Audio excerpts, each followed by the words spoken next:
There are few concepts that everyone better understand when this question is always asked as to why are we not producing any thought leaders in this part of the world.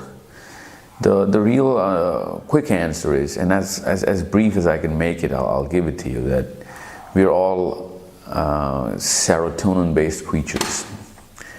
And there's a way this chemical works. And I'm not just talking about human beings. You can see that in all animals, which are all behaving the same way, choosing how they're going to construct a certain hierarchy of competence, no matter what their purpose is, even if it's chimpanzees or other animals. Same thing happens with the human beings. We've been doing this ever since, because that's the one common thing between all human beings and other animals. And that's creating a hierarchy of competence, no matter what the purpose is. That purpose actually is reverse engineered into what kind of competence that an individual has, or a community has in general, mostly an individual, as to how well he can achieve that purpose for the herd. And that's how serotonin actually sets itself inside the community or the group. Now we know that we are a global community, and that the global harmony actually demands this sort of a singular hierarchy of whoever is going to take that top position in terms of intellect, and whatever the mental construct is for wherever this supremacy is shown. Everybody gathers up under this specific hierarchical supremacy. For the few hundred years that, in this era, we know that the Western philosophy is actually, it's not philosophy, but the fact that Western civilizations have taken the top spot on the hierarchy of the human, specifically the human intellect in the global landscape.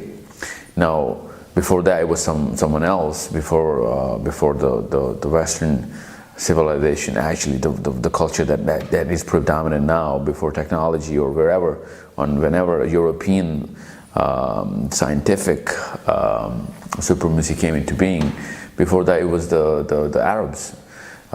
Take it back 1,000 years and you can see Persians. 1,000 more years you're going to see the Romans. 1,000 more you're going to see the Greek, and then take it down to Babylon. Whenever there is a supreme power in the planet, everybody actually gathers up under it in terms of the intellectual competence. Now, why do we need to know how the serotonin based human beings behave this way, and what is the effect on the psychology of the whole human race? Whoever is on the top hierarchical node actually sets the tone for blind followership in terms of getting intimidated, subconscious following, emulating, imitating. There's this concept of memes where the human colony actually starts to emulate the literal behavior of the whoever's on the top spot of the hierarchy of the mental construct, and specifically in this case the intellectual competence. And this is why whenever we see in this part of the world where we have a philosophy, we have a very, very hardline philosophy of what to do and what is the purpose of life, we can't possibly do anything about it, because this is the kind of make we have. First and foremost, our serotonin based serotonergic behavior actually demands a subconscious emulation of the culture that is supreme. And in this case, every Muslim child, or every Pakistani, or whoever there is, even in Africa and Australia, everyone is going to be submitting to the spot that is being taken by whoever. In this case, America. Before that was Europe. So there is going to be a natural confusion in every person, every individual, every child, who is going to get two different philosophies called cognitive dissonance. So a Muslim child is going to get a philosophy when he's going to be growing up, but as soon as he's going to get a little bit of an exposure, which he's going to get because of the education system or now the internet, he's going to actually, his mind is going to first and foremost determine who's actually on top of the hierarchy right now. Now we can tell a lot of stories as to where we were, but it doesn't really matter, because right now he's growing up and he's got to actually put himself in some sort of a spot inside this whole hierarchical system, and it's not in his hands. He actually has to actually submit to whoever is going to be prevalent in his time. A few hundred years later, I do not know who's going to be, or what culture is going to be topping the chart in this hierarchical structure. But right now, we need to understand if this sort of philosophy, which is American, is not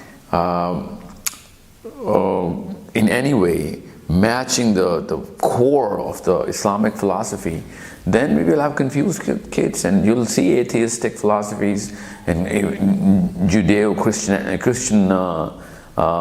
principles, and even in behaviors, even mistakes being replicated in even Muslim scholars. And the effect is actually very clear, as you can see. We see a lot of apologetic people who are well versed in the Islamic philosophy, but they somehow are trying to actually prove to the West that we are like you guys, and they're trying to find similarities, even though it is the very core of any philosophy not to find similarities in any other philosophy which is contradicting at any level, specifically at the core, in this case, which is at the core. Now, this is how the whole human construct actually works, and unless we know the chemistry of the human being, we cannot possibly do anything about it. And this is the very reason we need to actually isolate two different philosophies, specifically in the first 12 to 15 years of a child. Now, one might say that, this is crazy behavior, we cannot isolate our children, but we have to, otherwise you will never ever see a true leadership model, let alone an application of that model coming in the next few hundred years, and even more, because we don't even see that there is a rebellion of any sort, other than the emotional flurries that a lot of people have, because there is two different philosophies. You cannot possibly just whitewash a philosophy like Islam. So the problem is very real, and there is a solution right there in the way we actually, any human being gets to construct his mental structure, and the way he's going to put platforms of rights and wrongs, and successes and failures, and so on and so forth, because everything just, everything is just secondary after this. And this is what my take is on how to actually treat this disease of confusion and retardation of millions and billions of people right now on the globe.